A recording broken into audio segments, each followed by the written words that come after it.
I've got some remarks I'm going to read, and then if I've got time, I might read a page or a paragraph from the introduction to the book at the end. We'll see how that goes. On a print image of the ancient Laocoon statue made in the last years of his life, William Blake, a radical to the very end, scribbled a phrase, a credo, that has stayed with me for years. He writes, "The whole business of man is the arts and all things common." One way of condensing my book, Common Measures, would be to say it's concerned with the relation between this vision of an irreducible collectivity suffusing existence, the words all things common, and the other term in Blake's dictum, the arts, especially the arts of language, this strange institution or destitution of language called literature. The fact of all things common, of a necessary sociality behind all thinking, feeling, and being, is a truth as elusive as it is simple. It's a truth that can never be substantialized or fully formalized or converted into a ground or sovereign principle. It's always on the move, on the run. It's also a demand that we can live up to or indeed refuse.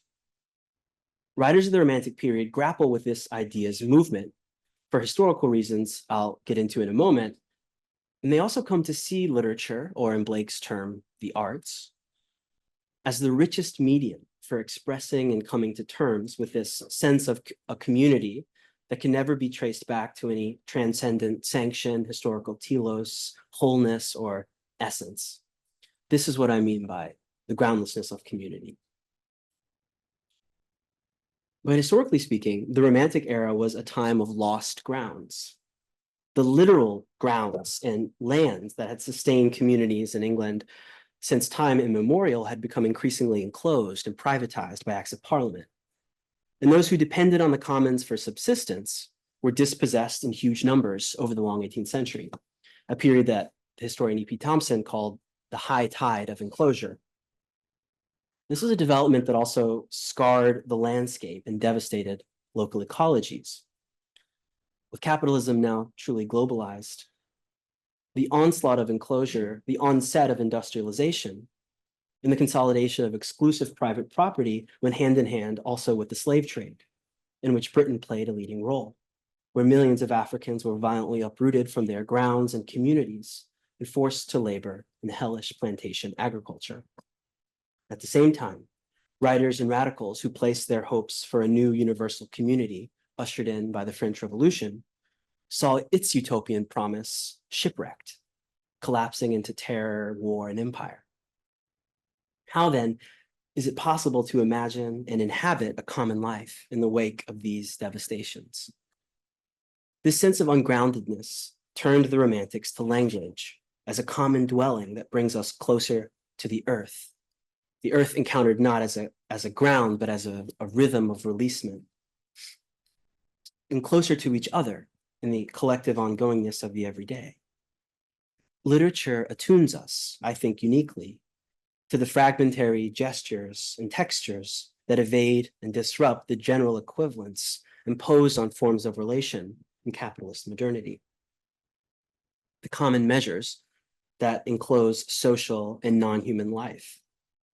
The idea of the incommensurable, the measure of what is not equivalent, is something I dwell on a lot in the book, especially under the rubric of singularity, this concept that comes up a lot. And by singularity, I mean not an atom or an isolated individual, but something like a relational fold or a form of life. Poetry as measured speech or braided breath offers another form of measuring and another sense of the common. So the titular word measure in Common Measures is an important site of contestation in the book. It means both a kind of measure that's imposed, often violently, but it's also kind of the measures taken towards the common, and meter as well, measure of language that is inherent to poetry. So I argue that the Romantics find in the poetic weft of language, a language that is evergreen, in the words of John Clare, not a recompense for the lost commons, nor a redemption for the failed revolution, but a way of drawing nearer to the pulse of the unconditional, untotalizable sharing that conditions every form, sharing in what the theorist Edouard Glissant called the groundless word. In the preposition, the syllable, the caesura, the image, the voice, we find fragments of each other. Instances of speech or writing may have goals, purposes, orders, reasons, grounds, but language itself has none. It is only used, without ends and without end.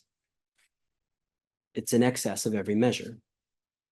The unownable, groundless quality of language thus teaches us something about living in common.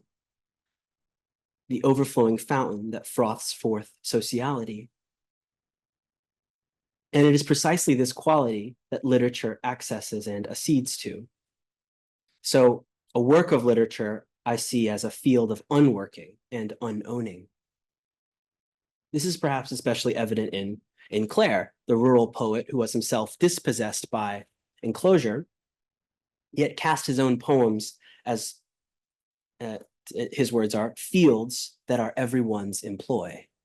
So by everyone's employ, he means open to the use of all. He also wrote that, quote, I found the poems in the fields and only wrote them down. Okay, and by fields, he specifically also means open fields or the commons. Another important figure in the book is the still relatively obscure abolitionist Robert Wedderburn, who was born in Jamaica to an enslaved mother and later arrived in London, where he participated in the ultra-radical scene of the early 19th century, writing pamphlets of extraordinary insight and rhetorical power that advised the enslaved in Jamaica to stage a general strike to revolt and hold all things common. That's his exact words, which is the same exact phrase that Blake used, that's all things common. In this vision, in Wedderburn's vision, they would then forge a community that would not be based in property, inheritance, or racial hierarchy, but paradoxically, that would take the extreme ungrounding and dispossession of the experience of slavery as a measure against all possession and all rootedness in a ground. Wedderburn's text is called The Axe Laid to the Root. So for him, I focus a lot on that title because I think for Wedderburn, it's about a community that is found in and of deracination, uprooting, ungrounding. Common measures adumbrates a poetic thinking of the common in Romanticism that is ecologically imbricated and nested in the everyday, which is the other meaning of the word common, ordinary, everyday. What William Wordsworth called the simple produce of the common day. And this is a thinking that has shaped the destiny of 20th century and contemporary thought in ways as important as they are often hidden and that still make a claim on us today. And this is the understory of the book in a way that kind of is continuous, but more kind of subterranean to the main lines of argumentation about Romanticism, which is kind of tracing the theorizations of groundless community in some key moments of 20th century thought through these theorists and writers' encounters with Romantic texts, so including Georges Bataille, Jean-Luc Nancy, Derrida, Fred Moten, and a number of others. So in that way, I'm trying to think about the untimeliness of Romanticism. The book concludes with a meditation on the German poet Friedrich Hölderlin, reading his poetry of what he calls open fields and fields of immeasurability, alongside a strange fragment entitled Communism of Spirits, Kommunismus der Geister in the German. It's quite possibly the first use of the word communism. This text asks the question of community as what Hölderlin calls the riddle of the earth, in a world constituted by disorientation and rupture. This then would be the other watchword of the book, next to the phrase, all things common, the communism of spirits. What sustains us when the commons are gone? What points us not to a dreamed of future, but to the immeasurable earthly life that we share now, though we do not share it enough? Stop there.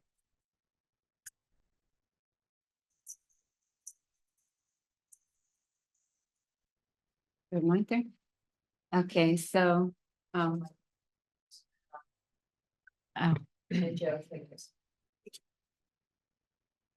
Okay.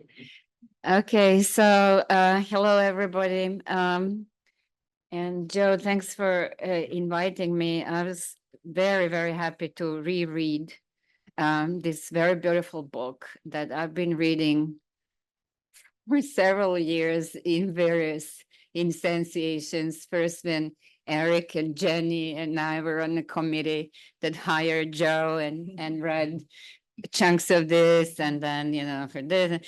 So it's really wonderful to see just how wonderful this book became. I want to start by praising the beauty of the writing itself.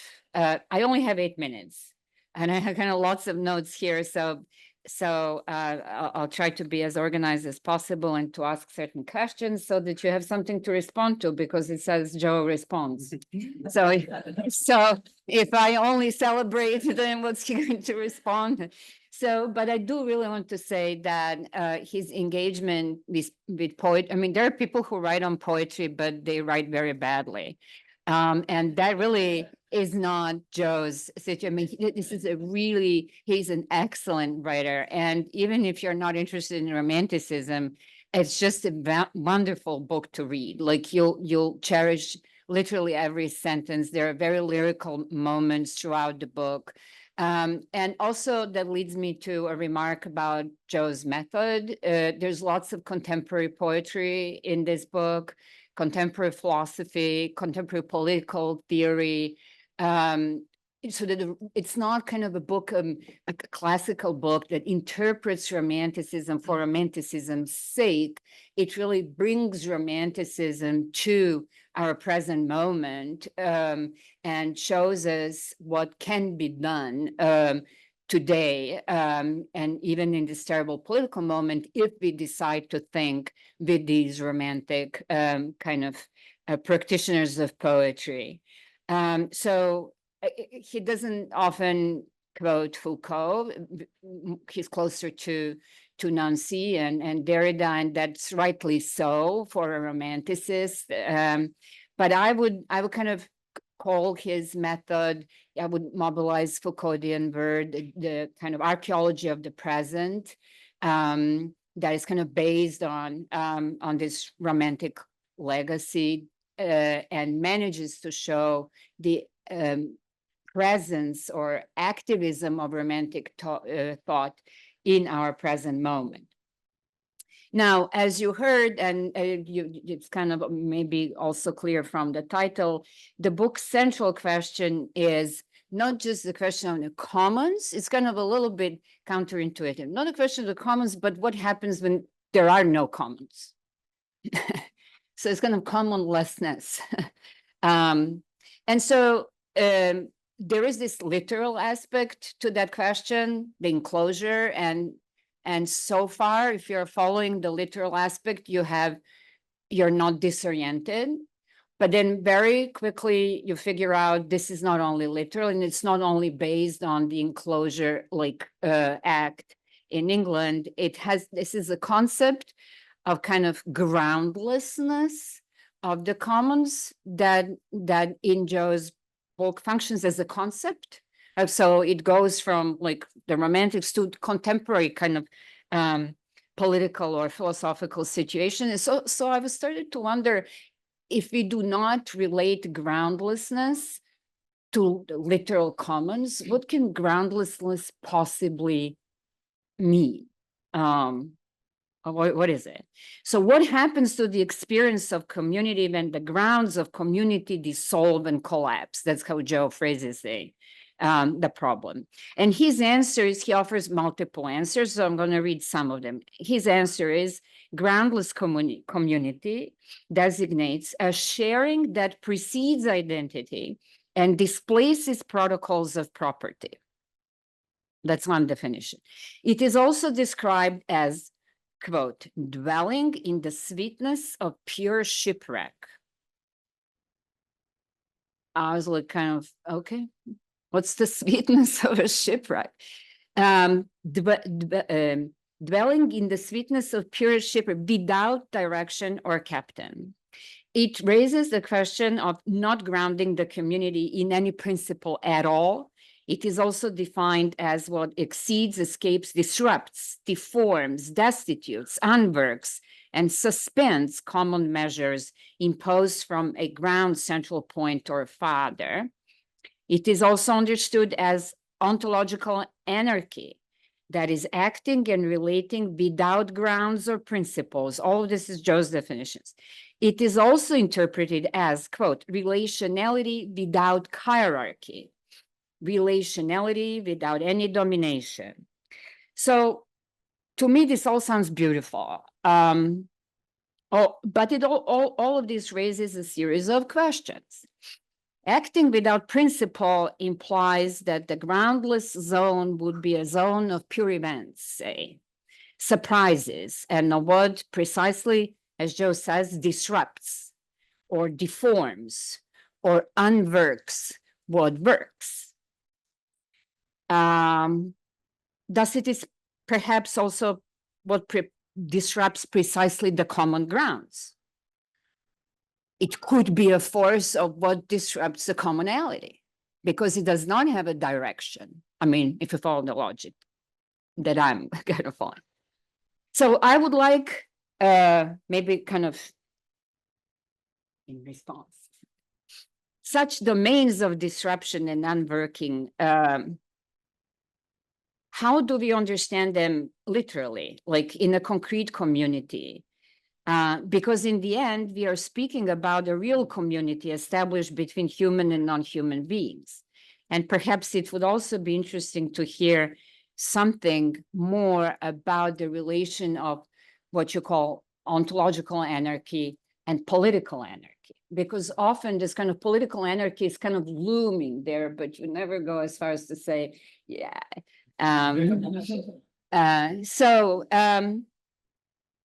Like such questions, and this will be one of the examples, also emerge in this very, very beautiful chapter on Rousseau and his treatise on inequality. Very beautiful reading, excellent reading, which is obviously far from an easy task, considering just how much has been written on Rousseau. So that I wonder how do people even still write about Rousseau. But the widespread legend about that treatise is that Rousseau imagines the origins, right, of the human community as a state of some endemic kind of human happiness, right, in which precisely there is no hierarchy, no property, and so on and so forth. And so Joe's reading here is really very, very complicated and complex and successful. And he rightly diagnoses, close to Althusser, that this originary kind of condition of equality is less a condition of happiness among the happy savages, but rather a condition of complete indifference. Right, in that original state, there are human beings, but there is precisely no community. And Rousseau even talks about how people who just made love, which does not exist in this originary community, there's only sex, forget immediately all about each other the moment they kind of like, okay. And they don't recognize each other if they happen to pass each other by. That's how indifferent they are to other, like humans. So it's kind of a society of, it's not a society, it's a condition where needs are happily kind of satisfied, but there's precisely no community. Now, Joe's argument is not that this originary community is the groundlessness of the commons that he is talking about. That's not his argument. He is trying to find a positive response to kind of a groundless community that would transcend this indifference of Rousseauian originary community.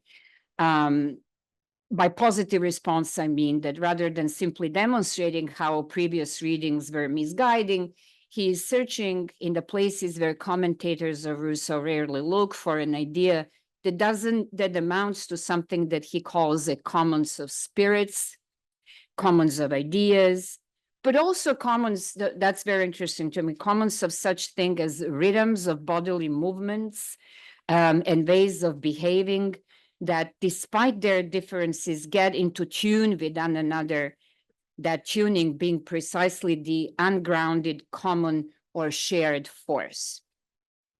However, because I like to insist on things, I would still like to insist on this question. Rousseau had to invent a cataclysmic ecological event, like to imagine trees growing, you know, way above the reach of humans, to help him explain how these indifferent ones became communities of inequality. But if we decide to stay for a moment with his description of this imagined originary state of the indifferent ones, the way the indifferent ones live sometimes comes surprisingly close to Joe's description of the groundless community, for they precisely do not have a center, a father, a shared identity, a symbolic field, property, possessions, not even love. They do not follow pre-established rules. So the question might be, isn't the groundless communities that Joe envisages, in fact, so fragile that it is always on the verge of collapsing into Rousseau's kind of self-subverting and collapsing into Rousseau's indifferent non-commons, right? And finally, my third remark, even though I have more, but I mean, my third remark, much of this experimentation on Joe's argument, very convincing argument about the groundlessness of community happens in the domain of everyday and the ordinary, everyday life in the ordinary. And that's also very interesting because that is the domain of the repetition and the habitual, right? Of kind of domesticity and, you know, where our daily routines kind of, you know, get kind of crystallize into this repetitive movements, habits that kind of overcome us. And so groundlessness would, among other things, suggest a certain experimentation with kind of breaking open these habits and kind of opening up these spaces of everyday or the ordinary.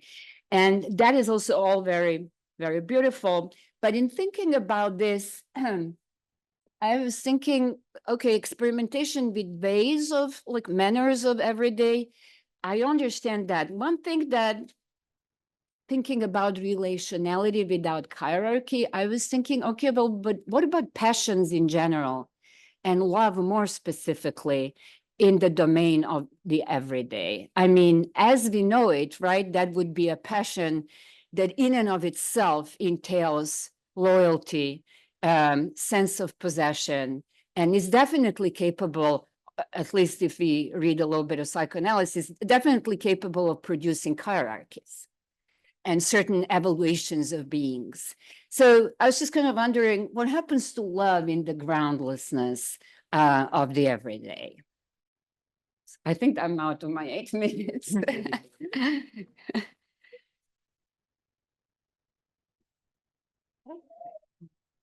This one? Oh, I have to switch it. Oh, yeah. Shall I? Okay.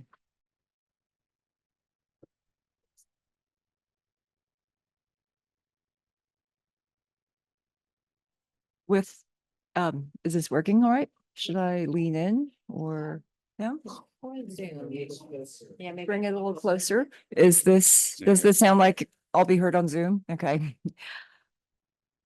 With common measures, romanticism and the groundlessness of community, Joe Albernaz has given us a bold, ambitious, demanding, and stimulating book. This book intervenes in several fields.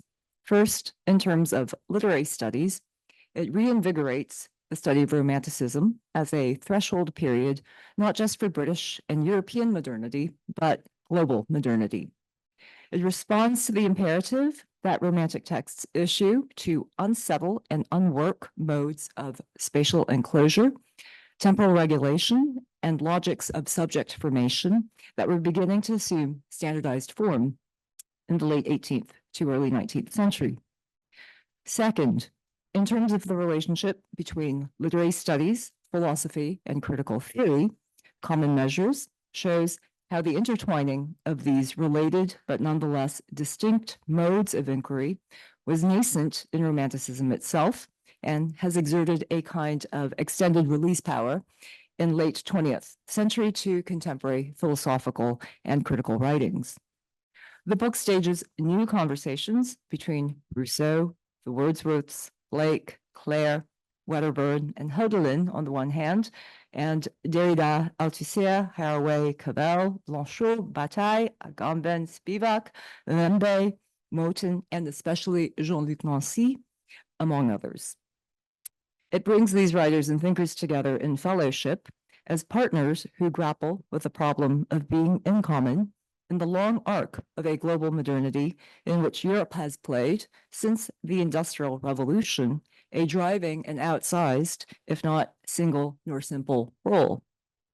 Third, in terms of newly emergent directions and fields of study that exceed and even displace the historical organization of literary studies in English, but also in domains beyond the Anglophone, it brings Romanticism into interdisciplinary conversations on climate change and energy ecology, revealing Romanticism's potential to help us move in 2024 towards a community to come that bears the proleptic name Planetary Humanity. In Common Measures, Albernaz, I should say Joe, locates in the Romantic period a crisis of community in two directions, broadly put. In one direction, Romantic writers face the crisis of older conceptions of community based in divine, sovereign, and patriarchal authority within the traditional framework of European political theology and its monotheistic metaphysics. In another direction, they face the crisis that was emerging from new regimes of rationalization and commensurability instituted over the abyssal collapse of the old as modern grounds of community. Among the key instruments used for the groundwork of a new community of commensurability, Albernaz, Joe, prioritizes the enclosure of common lands, accelerating in England in the early 19th century, the standardization of space and time over the longer course of the 19th century as corollary to the expansion of global commerce and the maximization of labor, and the reification of subjectivity itself in the mold of proprietorial individualism. It is in the Romantics' contestation of such a regime of commensurability, in their attempts to exceed measures that suppress the promise of community and betray the possibility of a post-feudal commons, that Joe discerns with conceptual precision and readerly agility the activation of community as dynamic, vital, and elusive event, movement, or rhythm. By attending to community as arrhythmic and idiorhythmic event and movement, Joe shows and shares with his readers beats and pulses, tempos and countertempos, whereby we moderns may rediscover a relationship with an earth ravaged by regimes of commensurability and move beyond the lures, disappointments, and disasters of a capitalist modernity countersigned by autarkic iterations of liberalism. It is no easy feat to show and share community as dynamic, vital, and elusive, grammatically speaking, verbal, beyond conceptions of community as substratum, grammatically speaking, nominal, and available for constitutive reiteration. The title of the book, Common Measures, suggests something of Joe's technique. At first glance, and even upon second and third, The title would seem to designate that which, Joe argues, Romanticism resists and unworks. The title he uses for his introduction, All Things Common, a quote from Blake and in turn from Acts chapter 2, verses 44 to 5, would seem to make for a rosier, even eschatological title for the book. The double or even triple take that the title Common Measures requires, produced in this reader at least, would seem to be, however, part of Joe's paradoxical reading strategy, one attuned to the movement of community as action beyond community as substratum, and in keeping with the etymology of paradox, moves closely alongside Common Measures, quadoxa, inert and unexamined opinions put into question by poetic language. The book's subtitle, Romanticism and the Groundlessness of Community, suggests the high wire nimbleness that such reading involves. In its writing, as in its reading strategy, the book is kinetic. It announces boldly in its first sentence that it narrates the romantic excursion of an excess, repeating a gesture definitive of Romanticism if there ever was one.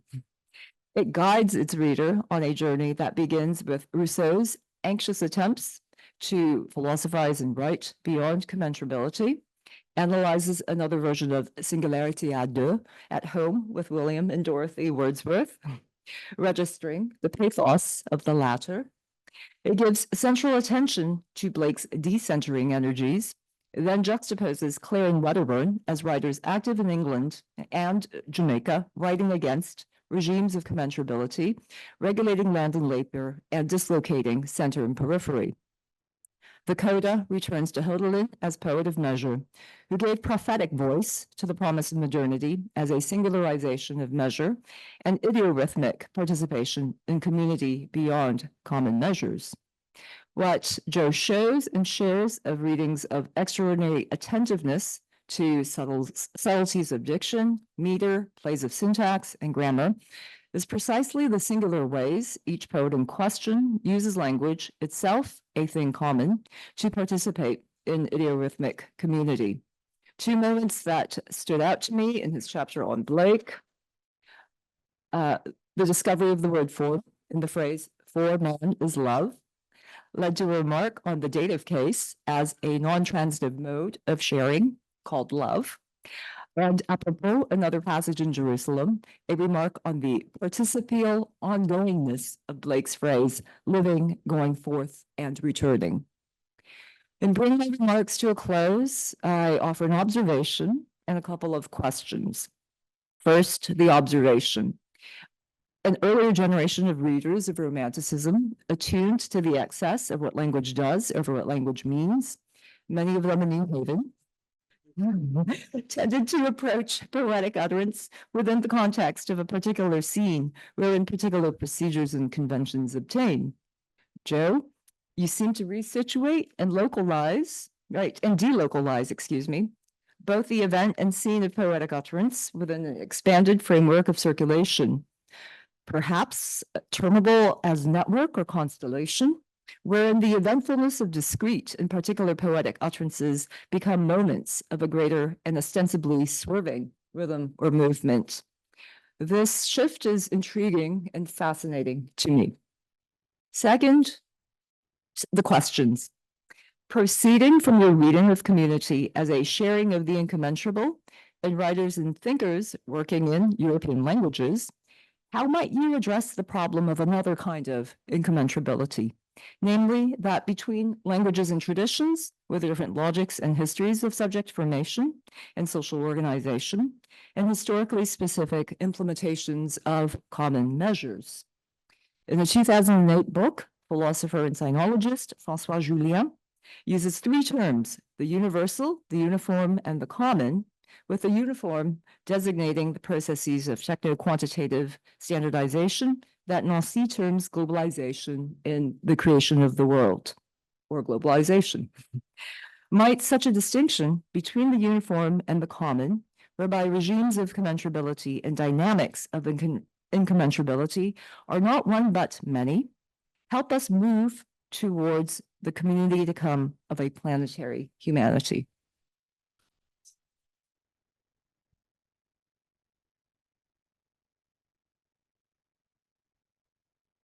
So thanks for the invitation to speak briefly about common measures, and to Branka and Emily and the staff at the center, and especially to Joe for writing this book. So there are at least two other books that this book might have been. The first book this might have been is a more historical project focused on actual commoners, on combing archives, finding traces, reconstructing the material surround of the Romantic period, in a way, for example, that Peter Leinebaugh tries to when he asks in some frustration in one of his many books about Romanticism and the Commons, why Wordsworth didn't just stop and talk to that starving girl he met in France instead of writing about her in the prelude. This would have been a project in keeping with a historical method that presumes, usually without explicit argument, that truth is to be found in a material base, and that literary representation variously sublimes or distorts it. The second book this book could have been is a history of enclosure, which is to say an account of the end of the commons. Such a book would have attended to the vagrant dwellers in the houseless woods and the discharged soldiers and mad mothers and itinerant laborers. Poetic figures, to be sure, but like Goody Blake or Simon Lee, they stand in for encounters with the processes of dispossession and theft that were just putting their finishing touches on things during the Romantic period. Although there is some work in this vein, usually circling around Clare, there's not as much as you might think, actually. Joe's chapter on Clare dances a bit with this kind of approach, but its interest finally lies elsewhere. Both of those would have been good and valuable books, but Joe has written something else, both more challenging and less obvious, at least to me. Common Measures takes the topic of the commons in Romanticism into another kind of territory, or rather an unterritory, an unground, which is to say it returns unembarrassedly to capital R Romanticism's attention to language, writing it, reading it, rereading it, as the place where political possibility resides. And it's interesting to me, just as a side note, that there's virtually no worrying over the term Romanticism at all in the book. I mean, I'd love to hear you talk about that decision. So surprisingly, at least to me, this becomes clearest in the Clare chapter, when Joe writes, for instance, that, quote, poetry offers a different measure of the commons, a way of thinking and feeling through communal life without grounds, property, totality, or identity. So this is not the Clare of the tragic biography, but what Joe calls a speculative Clare, who, quote, senses a commons of manifold worlds arrayed against linear and progressive development, a commons of manifold worlds. And then to the question of where exactly this commons is, the answer is that it's all around you all the time. And poetry, which is to say here a certain way of using words so as to unwork or defamiliarize the world, poetry is the thing that will help you see it, or perhaps better, help you sense it, or help you feel it. Like my Rutgers colleague Billy Galperin, Joe interprets the Romantic every day as a utopian horizon. Although unlike Billy and more like Blake, I think Joe seems to think that the everyday is not so much necessarily missed the first time as it is blocked or occluded by enclosures of all kinds. Thus, poetry is not a replacement or compensation for a lost commons, but a way of pointing to the groundlessness that gives rise to the commons and its forms of sociality. That last quote, I take it, means that even after the commons is gone, there is still the commons. And which makes this kind of poetic bridging work the condition for any possible future politics. It is energizing to encounter a book that makes such an unabashedly strong claim for the importance of poesis, all the more so because the book does its work through a patient practice of deconstructive reading rather than through abstract claims about the aesthetic or about form, which I think is where, we're a little bit more familiar with getting scolded about the aesthetic. Joe does no scolding at all, but he does the work. Three other highlights, or actually 3.5. So first, and related to that point about poesis and reading, there is in this book a gentle but compelling claim that Romanticism is the origin point for the theoretical discourse about inoperative or groundless community. This has already been touched on, but this is traced from Blake through Bataille, Blanchot, Nancy, Derrida, implicitly at least to Harney and Moten's Undercommons. But the work of that genealogy, although it is sort of pointed out and laid out deductively, is also carried out by a fascinating account of the sun and solar energy, for example. To me, this suggests an exciting way to begin reconnecting Romanticism to what used to be called theory. Joe calls it a romantic reading of theory at one point. And also breaks us away from the too easy association of Romanticism with backwards-looking nostalgia, as if Romanticism's only role is to mourn a wholeness that has already been lost, rather than to speak an untimely word or two into the present. Second, for me, the standout chapter was the one on Blake, not least for bravely tackling Jerusalem, and also not least because I think Joe really gets Blake, as evidenced by the way he moves with so much authority through what is by any measure a huge and confusing mass of text and image.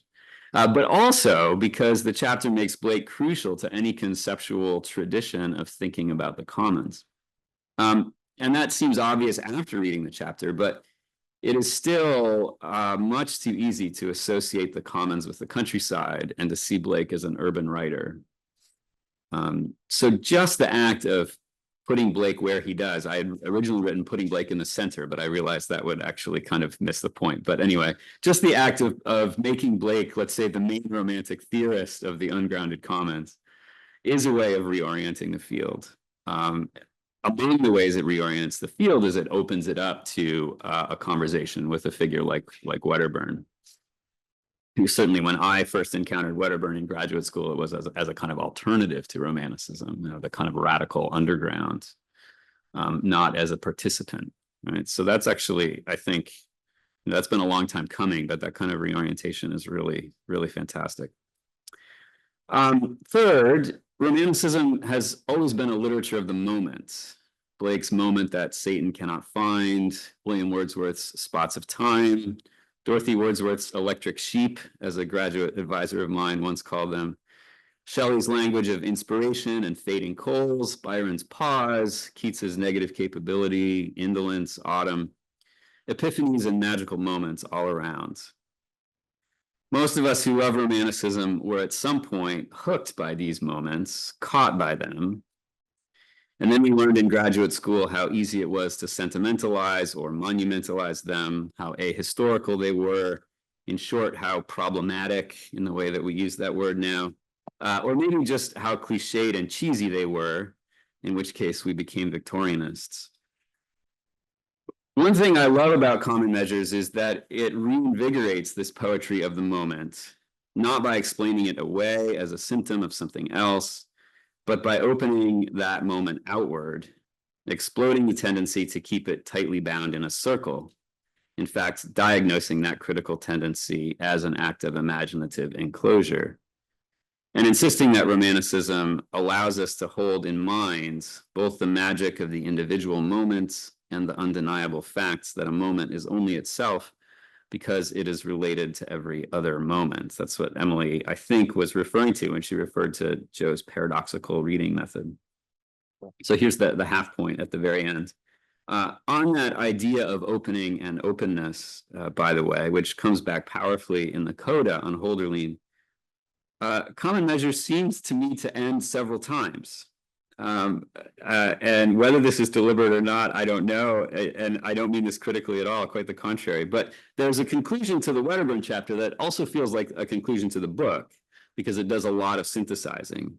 And then there's a coda on Hölderlin, which highlights the idea of the open, an open field. And then there's a postlude to the coda.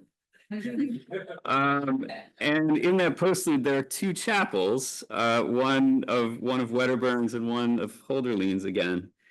And so we're left at this point with a kind of open reading experience, and with an image of Romanticism as the invitation to imagine such meetings. Thanks.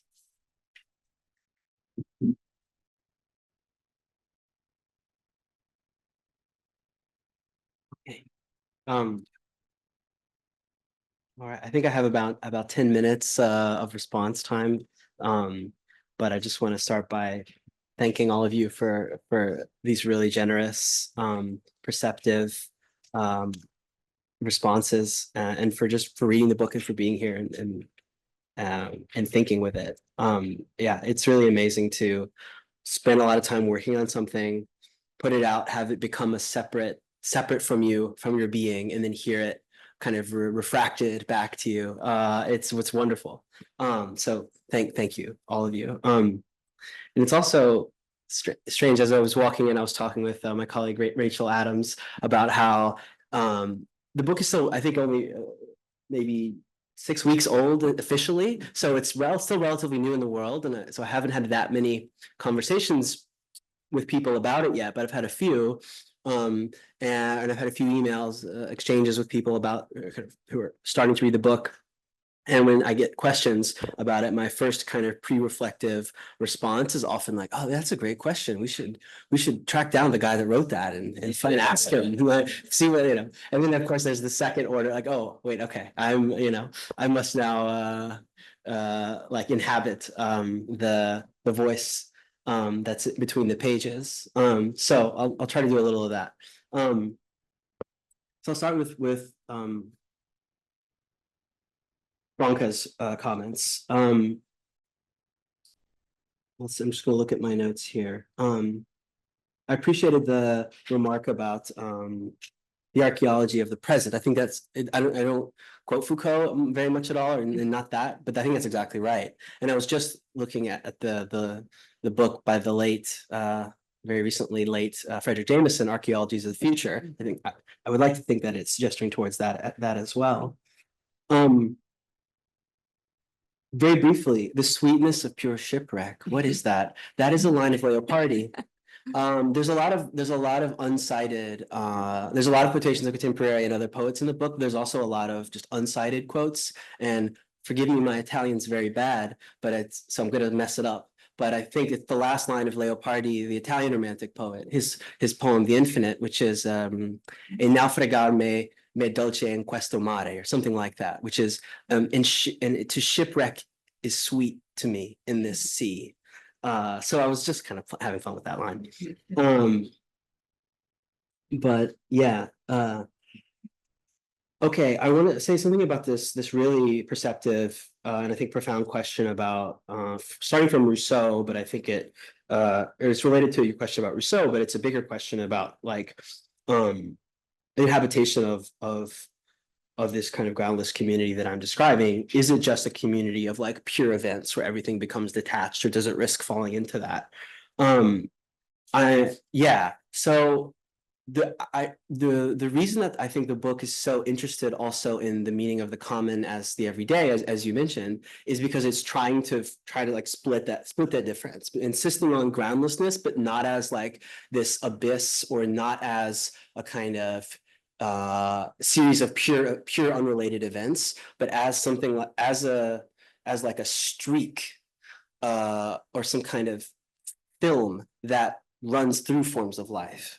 So it's not so I do think that a series of pure events is what Rousseau describes in the discourse, but the reason that's the first chapter is to say then like that is kind of sets up what the Romantics are going to do, but they all kind of do something very differently, because and it's precisely different on this point. Like they are interested, I think, in the everyday, in these like habits of repetition, of rhythm, of kind of rhythms of life, right? The common as the everyday. So I'm interested in these gestures that refer life back to itself. It would be one way to think about it, without giving our forms of life some kind of like metaphysical grounding that comes from an outside, right?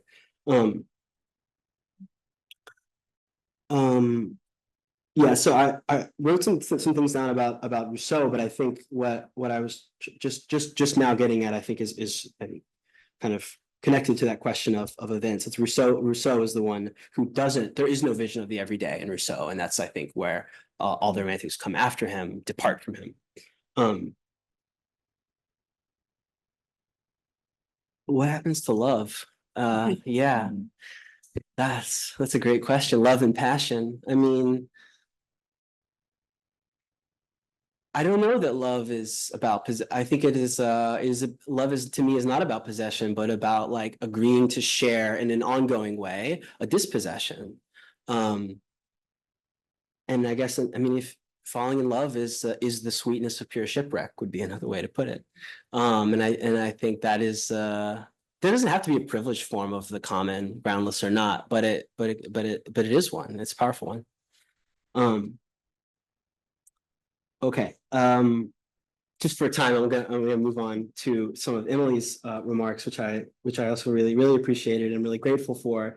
Emily, one thing that you put your finger on, which is not in the book, but you were so right to. I don't think I ever used the term in the book, maybe once, but I don't remember. Idiorhythmy, but you're like that is a good way of thinking about it. I mean, I'm reading Barthes' How to Live Together, this lecture course by Roland Barthes, where he used this word a lot, and we talked about this, I think, too, Branka, this concept of idiorhythmy. And I really just want to say I appreciated how, and I would like underline your underlining of the importance of rhythm and the beat and these kind of ongoing, like this kind of ongoingness, this habitualness that I'm really interested in, that still kind of skirts along, but without being tied to what I call ground or an essence or a kind of some sense of organic wholeness or anything like that, but is rather like just constituted by these perforations and rifts in the social. I'll say something about the title, which I really appreciated your riff on. And this is, I'm also kind of amazed at how perceptive your remarks are, because I don't know that if we ever talked about it, but All Things Common was the original title of the book, which is now just the title of the intro, as Emily was talking about. And it was really I had a great experience working with Stanford on the book, but they like made me change the title. And so I wanted to go, like that's my one grumpy thing. I wanted to go with All Things Common, but actually now I'm grateful in a way that I didn't, because the intro is called that, and I get to think about the resonances of how those coincide and also are different. And I would also just say that the phrase common measures is also a verbal clause. So if one would be yet another way to read it, measures being like the verb, like the common is what measures. The measure of the common does not come from an outside or from something imposed from above, but the common is itself where we find the measure of our relation, and it measures.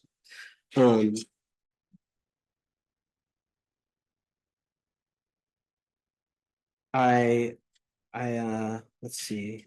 I also appreciated your underlining something that is there in the book and kind of runs throughout, but is probably not enough explicitly thematized, which is the question of globality and the planetary. And it is there and it comes up intermittently. But as I look back on the book, I see it even more and kind of as a really important thread or kind of actually even element of the book.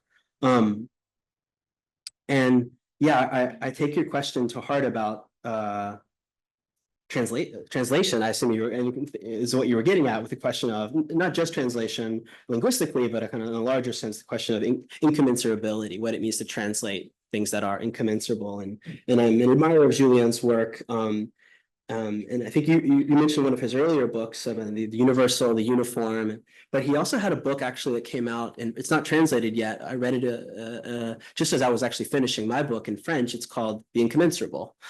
So he's also like I think himself, thinking about this issue.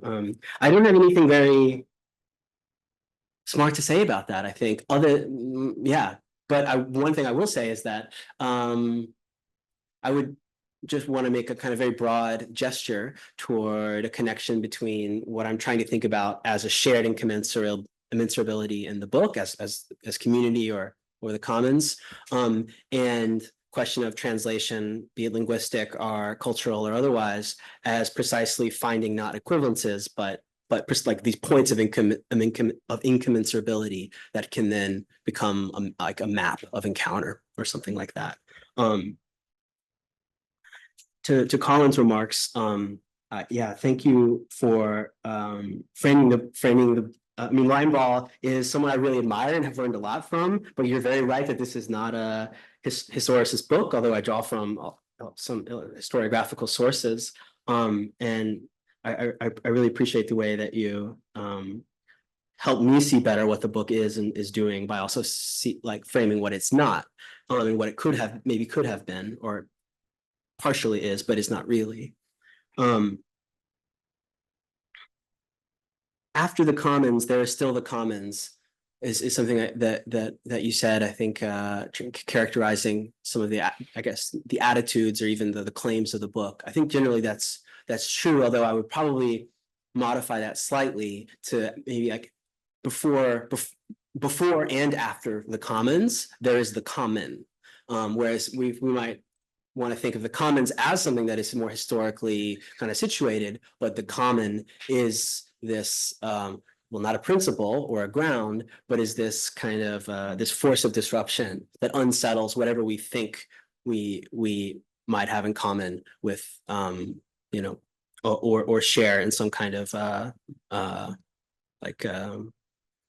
in some mode of certainty or absolute in some absolute guarantee. Like there's nothing that guarantees us as like sharing in a community, and that's precisely the why I think the phrase "all things common," which I'm so drawn to, is both a descriptive phrase, like the commons are all around us, we just maybe don't always see them, and yet it's also manifestly true that they're not. I mean, on this campus right now that we're on is very fenced off and pretty enclosed.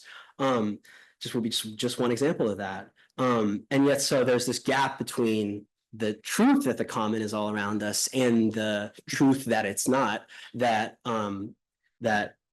first of all, that I'm interested in, and I think the moments that I'm interested in, as you kind of underlined, this interest in certain privileged moments, deal with, but also that literature is, I think, uniquely suited for this, for like dwelling in this gap between sensing some deeper commonness that is all around us, and also confronting the very real enclosures that we live among. Just very briefly then to wrap up, yeah, you're right that there's no worrying about Romanticism at all as a category in the book. Maybe there should have been a little more of that, but also yeah, I mean, there's been a lot of that. And for good reason, and I've learned a lot from the worrying, and I at some point in the intro, I think I used the phrase like open set, which is how I characterize my version of Romanticism. Like it's an open set of gestures that is not necessarily historically delimited, and that is untimely. And then I also allow that there are other ways of characterizing Romanticism that are much more suspicious and have good reason to be suspicious. But I just decided to take my version and kind of run with it. Just to see what it would allow me to think, right? And other things will be produced in a more, other thoughts will be produced still valuable, but just in a different kind of bearing towards Romanticism as a category. I tend to use it very expansively and just say, come on in, come on into the Romantic party, including Wedderburn, who's usually not grouped in that category. And just lastly, maybe fittingly, I don't know how explicitly I certainly didn't plan or even realized the kind of staggered ending, not ending. I'm now thinking of it as a kind of ellipse. The book ends with these ellipses of sections. But in a way, as I think you were suggesting, there's something fitting about it. I would like to think anyway.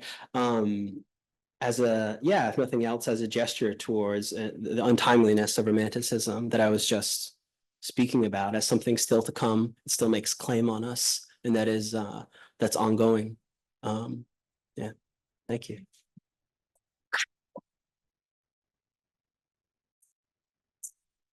We have time for questions from the audience.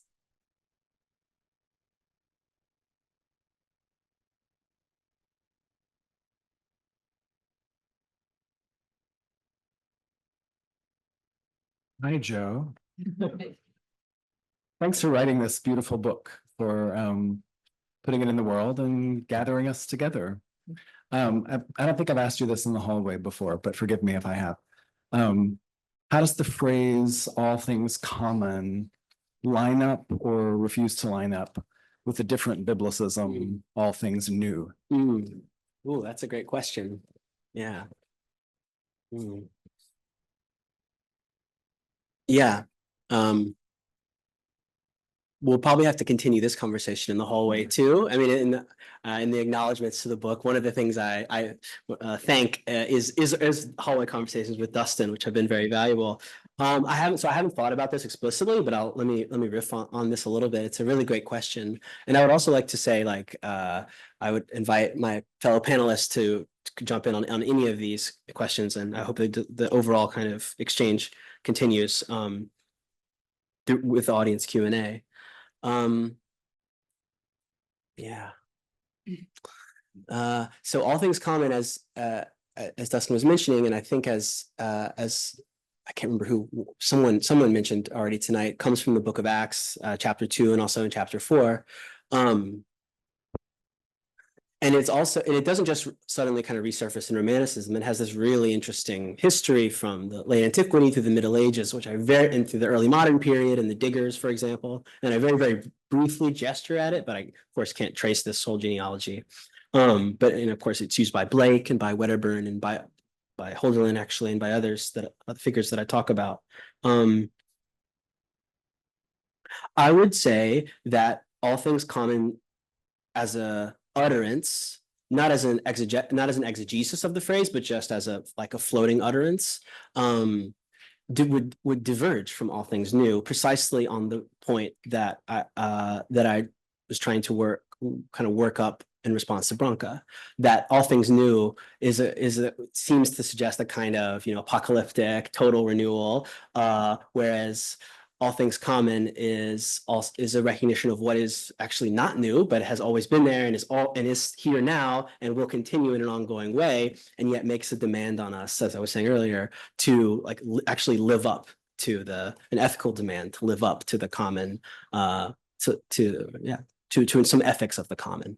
So it's a really great question. I have to think about that more, but that's my initial riff on that. Yeah, thank you.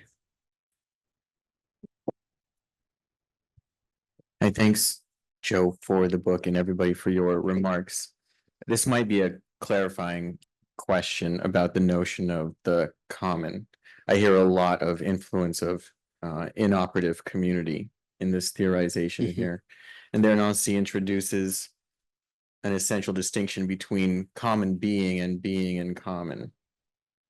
The distinction would come down to the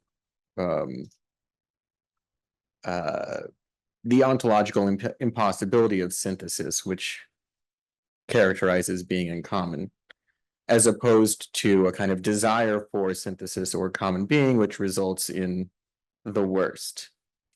I guess I'm just curious about how you situate this with respect to what I thought was a really evocative question about the relation and difference between what you're calling ontological anarchy and political anarchy. I forgot to respond to that. Albernaz also has a chapter called Literary Communism, which maybe seems to have some sort of influence on your thinking. So maybe just a constellation of concepts for you to jam on. Yeah. Thanks so much for that question, Nate. This is also one we should continue, including next week, and I'm really looking forward to celebrating in this very room your book. But you're absolutely right. I didn't say much about it here, but one of maybe the central kind of influence for me in the book, or essential theoretical figure, is Nancy. And I'm interested first in his kind of first order theorization of community and literary communism, although I don't mobilize that concept in the book. That is in the back of my mind. Yeah, I mean, that's one of the kind of inoperative community is pretty close to a synonym for groundless community for me. So it is that. And it is I take precisely Nancy's point that a community that desires to like fulfill itself in a common substance or a common being, that is the recipe for violence, catastrophe, constitutive exclusion, etc. Versus, you know, his idea of being in common, which is this more kind of modular, community of unworking or ungrounding, as I would put it. So you're right. How that might relate to ontological anarchy, I think about that. I mean, that is a phrase that I use, I think, once, quoting Rainer Schurman. But I have to think about that. But I want to say one more quick thing about Nancy that I forgot to mention, which is that, so as I said, he is a really important influence on my thinking in this book for his first order theorization of community. But I'm perhaps just as interested in the fact that while he's writing these really interesting kind of theoretical reflections on the common, being in common, community, the being singular, plural is another one of his books, right? Talks about some of these things. He's reading and constantly citing the Romantics. As you know, I know you know this because I'm reading your book right now where you also discuss this text. He has this early text on Romanticism that actually precedes his book on community by only 1 or 2 years. So he is in some ways a romanticist and a romantic himself. And he's, you know, Hölderlin is also a really frequent kind of reference point for him. So I'm interested not just in, let's say, seeing how, you know, moments of romanticism might kind of fit with his conception of community, but as much or maybe more so kind of the inverse of that, which is what it means that what it means for someone to kind of arrive at this theoretical framework or formulation about the common, starting from Romanticism or starting from reading a lot of Romantic texts as he does, right? So that's the kind of the approach there. Thank you.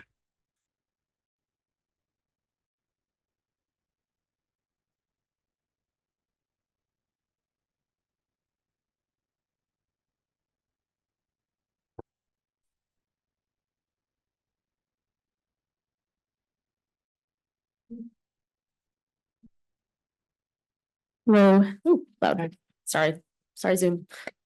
So I have a genuine question from something that occurred to me when I was reading the introduction that Branca's comments kind of brought back up for me.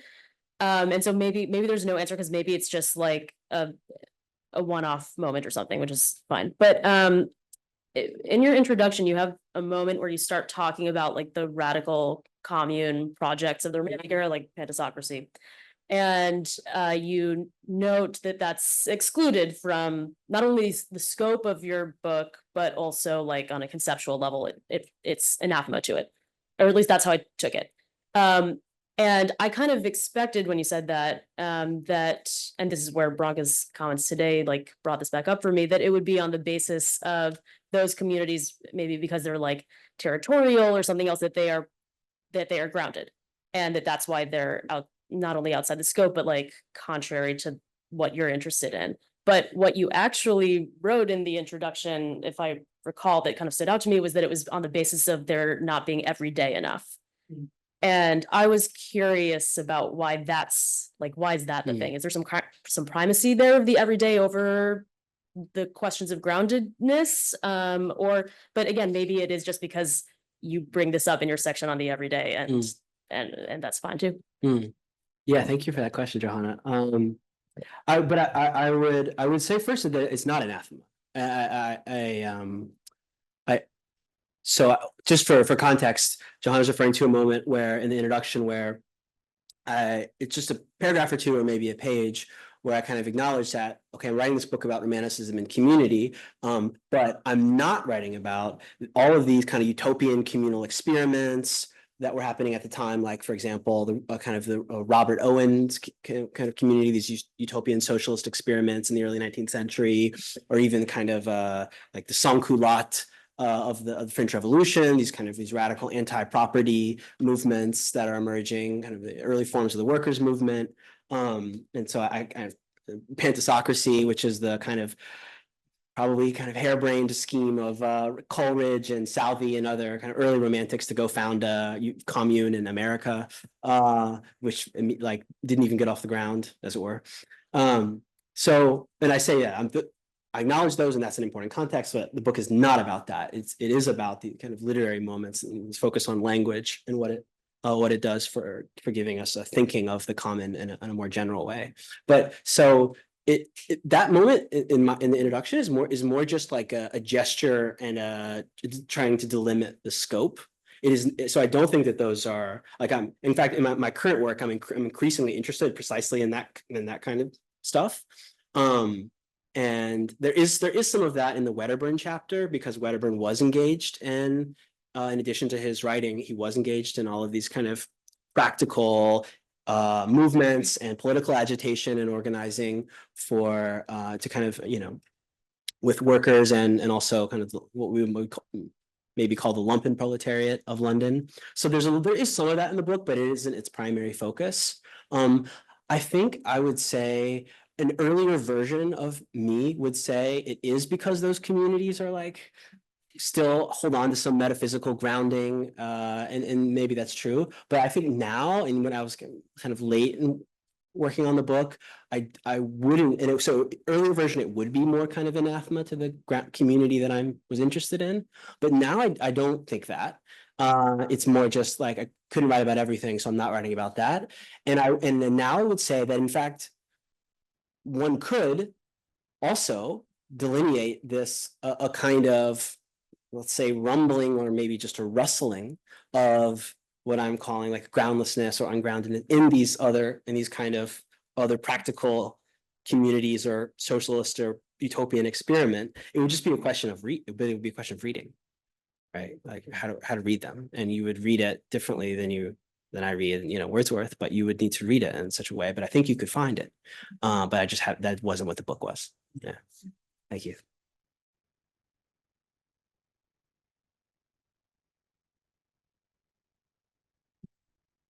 Do you still have time?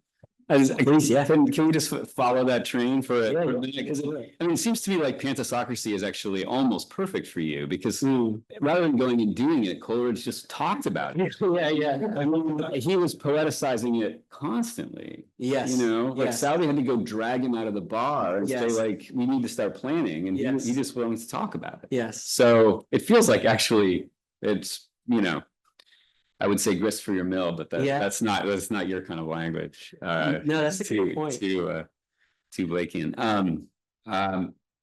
But I mean, just to generalize from that a little bit, I was thinking about what Emily was saying, that like there's your reading methods are basically deconstructive in a kind of broad sense. Yeah. And the earlier famous Yale moment of deconstructive reading, they began and ended with language, and in a sense never had to face the question, or never at least had to face directly the question of the instantiation of what they were doing in quote unquote the real world. Mm-hmm. But you, because of the things you want to talk about, you do get that question, and you're very elegant and kind of beautiful at negotiating it, and it is one that has to be negotiated. But I wonder if, as we kind of as the hour gets later, if I could just press you a little bit on, if someone were to say, someone not in literary studies were to say, like, there in fact are commons, still in the world. Inevitably, they require borders and edges, and they require an enforcement of those edges. There's no such thing as a functioning commons that does not have some kind of mechanism for exclusion. Mm-hmm. So, that's what a sociologist would say, right? So, I can see a number of ways you might respond, and one of them might just be something like, I'm talking about something else, and I think that's actually a totally legitimate response. But I wonder, what your thoughts would be on just like the question of how this intersects with actually existing communities or commons organizations. Yeah. Yeah. Yeah, that's a great question. And it's something that, yeah, that I have wrestled with a lot, and I don't have any easy finalized answers for it. It is a kind of it is an ongoing negotiation, as you say. If I could say first one quick thing about the pantasocracy, like you're right. But it also it actually brings back once again to Branca's question about love, because as part of this harebrained scheme for the pantasocracy that never got off, as I said, never got off the ground. Coleridge would just do nothing but talk about it. He married someone who he didn't love and was stuck in a loveless marriage for the rest of his life because of this like youthful, because she was going to be part of this utopian scheme, right? So it's the question of he had to share the everyday with someone he did not love, based on this this I was plan. thinking of sharing the person you love Yeah, with some other people, yeah, but that's on a side. yeah. Continue. Well, there's a lot of forms of like sharing, but Not yeah, agreeing. yeah. So, but with the question of the commons, to on Colin's other point, I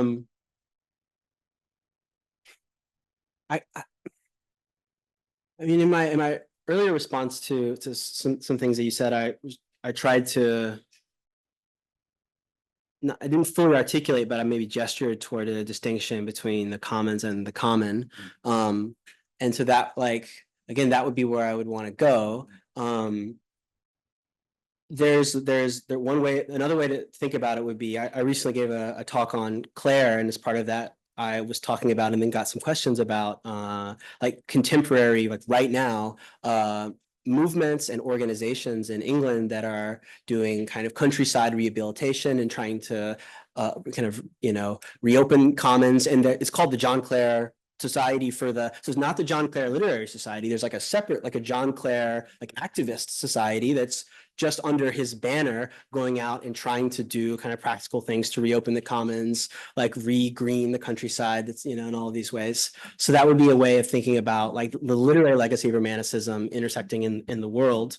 But I mean, I'm writing about poetry, so that's what I have to offer. And it is, I mean, as you said, better than I could, like, it's about I don't have directions for what people should do in relation to the actually existing commons and struggles for them. But I do have thoughts on how ultimately language is the first commons that we dwell in a sense, because it is not owned and it is used. And poetry is a specific kind of deployment of that commons of language that the wager is can attune us and change our sensibility in such a way that we are equipped differently to struggle in the world. But what that looks like would just be different depending on the circumstances.